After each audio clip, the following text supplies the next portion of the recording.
Yo, what's going on, guys? Mush back at it with another video. Want to give you guys a heads up on a major free Steam title that has been dated. This is a big one that people are super excited about, so I want to talk all about that. And a game that's not available on Steam. I don't think it will be available on Steam anytime in the near future. Alan Wake 2 gets its next patch revealed, and I get it that people want to hate on Alan Wake 2. Look, I played Alan Wake 2, and I am not crazy about the game from a quality standpoint, but I think the reasoning people hate on it for its Epic Game Store exclusivity is unfounded, and I'll talk a little bit about that. Again, more on that at the end of this video. But first of all, The First Descendant will be coming July the 2nd, as officially announced at the Summer Game Fest. This is a major free-to-play game. I get it that a lot of free-to-play titles and live service games, they kind of don't have a lot of buzz. They come out and, you know, if a tree falls in the forest and nobody heard it, did it actually fall kind of deal? I think I got that saying right. But yeah, sometimes they just come out, no buzz, go away, shut down, whatever the case may be. In the case of First Descendant, with the open beta period that they were running and with the alphas that they were running and the playtests that they were running, it seemed like there was inherently a lot of interest attached to the game. Obviously, from a technical standpoint, the game looks fantastic. And it looks really, really good from a visual standpoint. It does note, with the July 2nd launch date revealed, Nexon is gearing up to share full details soon, including launch elements and events. More details will be shared via media and creator previews before the launch. After concluding its cross-play open beta in September of 2023, the game producer and director have been regularly sharing key development updates through dev talks and dev notes, including top requested announcements and game features like mission variety, user interface improvements, and further optimized graphics. Nexon is excited to fully share the full title with players next month and will be sharing more launch details subsequently. If you're unfamiliar with it, The First Descendant is a third-person looter shooter powered by Unreal Engine 5. Become a Descendant, fight for survival of humanity. Descendants have unique abilities to tackle both solo and co-op missions. Up to 4 players use varied mechanics to defeat giant bosses. Be the First Descendant. Obviously, while it is a free-to-play game, it is going to have monetized elements. I don't think that's a big deal for a free-to-play title. Really just depends on how they go about it. A free third-person cooperative action RPG shooter featuring high-quality graphics. Experience the fun strategic boss fights through 4-player co-op and various unique characters. Exciting gunplay and looting. A variety of equipment is necessary for growth, and you can obtain them through clearing scenario missions within the game or in the world missions where cooperation is crucial and battles with huge bosses. The player becomes a descendant in the game and is given a mission to fight against the invaders for the survival of humans and protect the Ingress continent. The player can experience a spectacular story by growing stronger through various missions and stories to finally discover the Descendant's secret. You can also feel the First Descendant's unique atmosphere through high-quality fields developed with the Unreal Engine 5 and gain a new experience of reality and SF fantasy coexisting in one place. I do have to say, from a visual standpoint, one of the best-looking free-to-play games I think I've ever seen. Like, I don't think that's too big of a stretch. I get it that there's other good-looking free-to-play titles out there, but this one, I just think from a visual standpoint and art direction standpoint, it looks tremendous.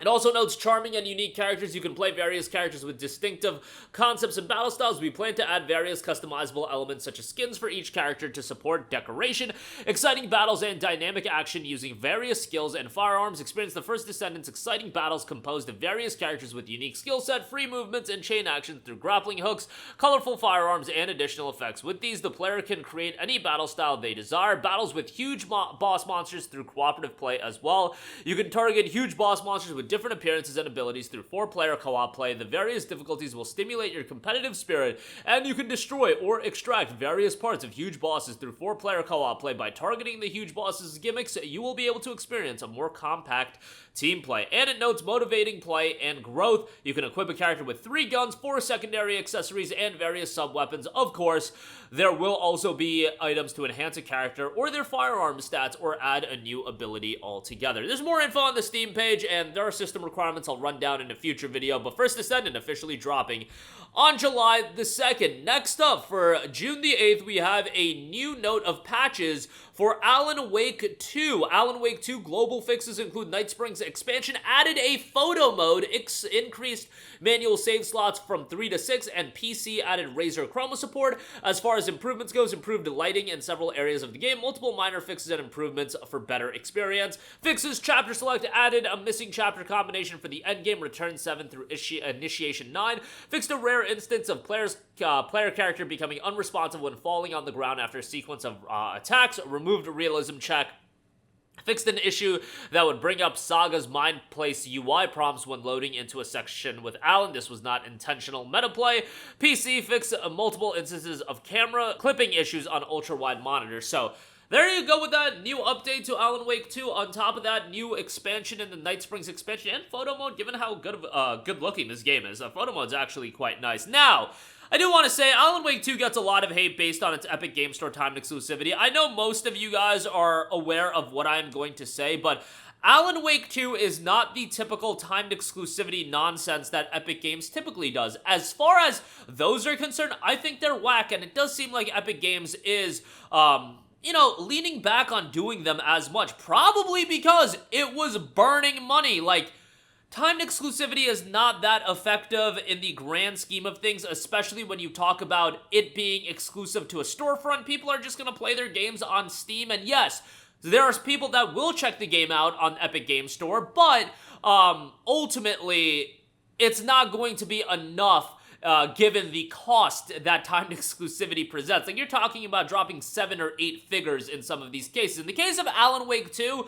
guys, this was a game that was directly funded by Epic Games. Alan Wake 2, I don't know this for a fact, but you can make a pretty good assumption that this game would not exist without the funding of Epic Games. It could exist if another publisher came in and funded the creation of the game, but Epic Games was the publisher that stepped in. Look, at that point, they're facilitating the creation of a brand new game, and I had always said that if Epic Games wants to get into the world of, they have a lot of studios under their umbrella, and they make and release games, and they're exclusive to the Epic Games Store, and they're perpetually exclusive to the Epic Games Store. I'm saying forever, totally okay with that because they are funding the creation of these games. Timed exclusivity, they're throwing money for a limited time hindrance to the consumer for games that would have existed anyway. Final Fantasy VII Remake on PC would have existed anyway.